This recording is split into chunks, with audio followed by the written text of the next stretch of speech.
Stanton, I came across an article and a website called Recovery Village recently, and just rehashed some talking points of ours in an interesting way. I think people will find when I ask you these questions, you will agree in some ways, disagree in other ways, but you and I will both agree that their entire framework, their basis for coming to a conclusion is wrong.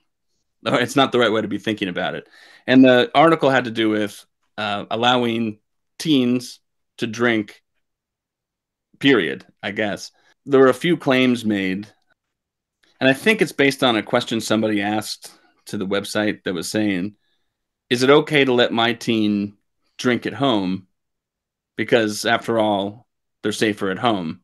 One point they made was this: teens whose parents give them alcohol at home are, 2.5 more times likely to drink, 2.5 times more likely to demonstrate symptoms of an alcohol use disorder, 2.5 times more likely to suffer from harm related to alcohol.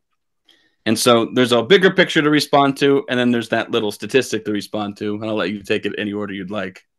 Well, the first thing that I point out to people factually is about 95% of children born in America today will consume alcohol. And so the question then becomes, how will they learn to do that?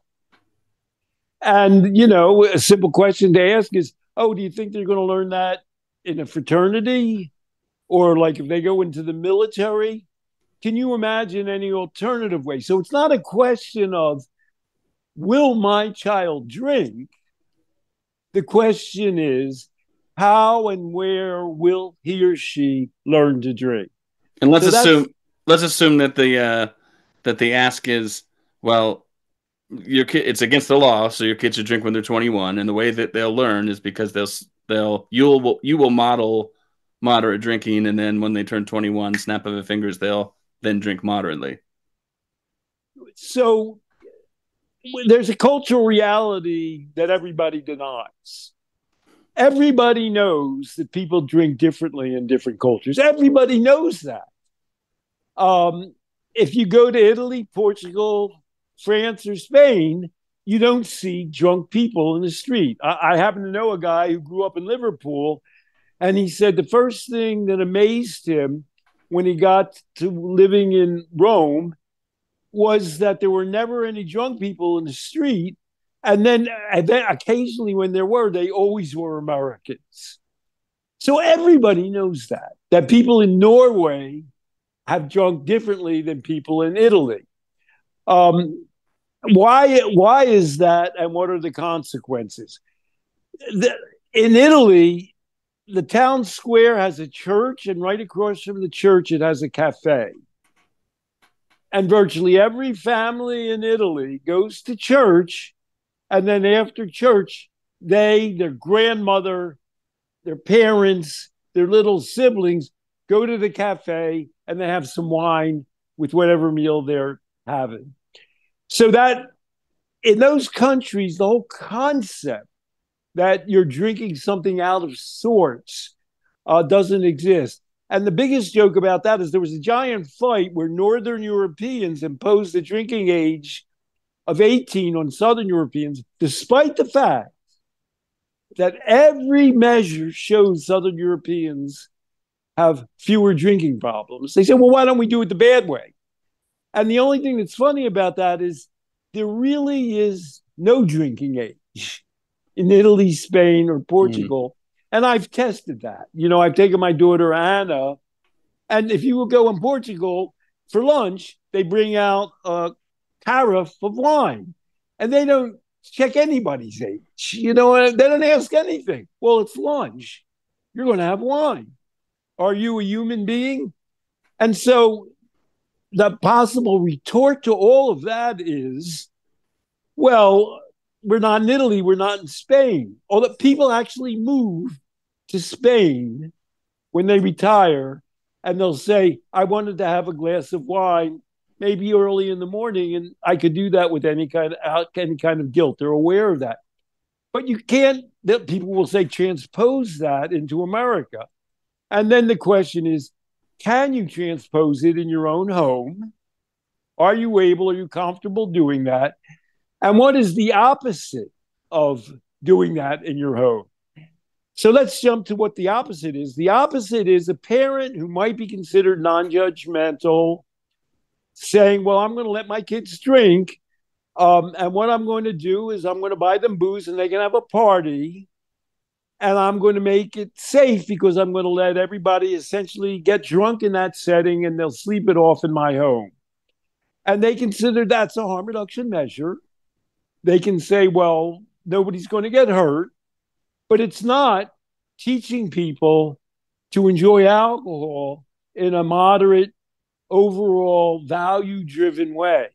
The way you might do that is that you give your children, Jewish people give children wine on the Sabbath. It's part of a ceremony, it's done within the family. Everybody understands the context and the way that you're expected to behave. It's not a libertine effort. It's a unifying, socialized vision of how to use that substance. And why this is critical, let's just go back to the original question. We're in an era where psychoactive substances are being propagated, like marijuana. And of course, it's illegal. Where it's legal to smoke marijuana, it's still not legal to smoke marijuana underage. But then the question still becomes, if a behavior is legal at some age, and kids are going to do it probably earlier than that age, how do they learn to do that in a pro-social manner where they understand that they need to comport themselves to others' needs, to behave in a way that isn't destructive, they don't wreck things and misbehave and commit crimes? That's not always an easy question to answer, but that is that's the situation. And that situation is not going away with alcohol, with marijuana, with drugs that we haven't even heard of yet. And so we're back to a topic we'll deal with in another segment, I think. How do you convey pro-social values to your children in a non-judgmental, non-condemnatory way? We're going to do that question in the future with you. There's an assumption that this questioner, this writer made, that letting your kid drink at home, I mean, the word let kind of leads the witness, doesn't it? It's like it's hedonistic and bad, and should you permit them to do this bad thing? You are saying a way of thinking about that is there's a likely experience that your child will have, perhaps they should have, if they want a full range. And you yourself, if you're a person who enjoys wine, you view it yourself already as a positive experience that you want to convey to the child. It's not letting them, it's giving them a benefit that you yourself enjoy. Right. So there's a difference between you're a cool parent because you let them break the rules, and there's a way we do things as a family, and alcohol is a thing we'll incorporate into your development. How to do things in general in a healthy, mature way that's socially interesting and healthy. So alcohol just slides into that pattern of things you want to do with your kid. The difference you might use is the difference between permissive and the difference and the word pro-social. Right. I want to convey to my child pro-social values about human beings and dealing with other people, as opposed to, well, I don't make any judgment and they can act any way they want in my house and at least they'll be safe there. Those are two different concepts. Right. There's the at least they'll be safe there thing. And that reminds me of like a Lenore Skenazy kind of point about free range parenting, you know, like a way of allowing your kids to experience the world instead of hiding them and shielding them from it. And so they're just within that whole model of saying, well, you're permitting your kid to drink and you're doing it at home. And and it's almost this article, which I didn't share with you, I should have, but this article kind of makes the statement, almost gives grants a little bit that yes, they are safer at home, but you really should try not to let them. The idea, they're missing the idea that what are you shielding your kid from? You're saying if people are in your own home where you can see them, that's where you want them to be, rather than you want them to be doing things independently on their own. And so the alcohol part of things is you modeling and teaching them how to do it independently. It's not, well, as long as you're going to do it, let me wrap you in my arms here so that you never have to leave the house and make your own decisions. So another value we're talking about is independence.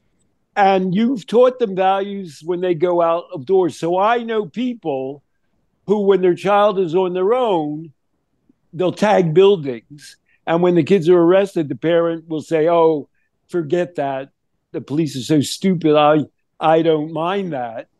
Right. That's permissive. The alternative, in our point of view, would be, well, we've taught them values, not to litter, not to disrupt the public area, not to deface things. That's the wrong thing to do. And so when they're on their own, they'll express those values in a positive way because they'll be a part of their value structure. So I think we've covered the basis of like dealing with your children around alcohol and potentially, as in the future, other substances. And they're part of a larger value package and attitude that you have towards your child's upbringing and their experience, and they're being a pro-social individual.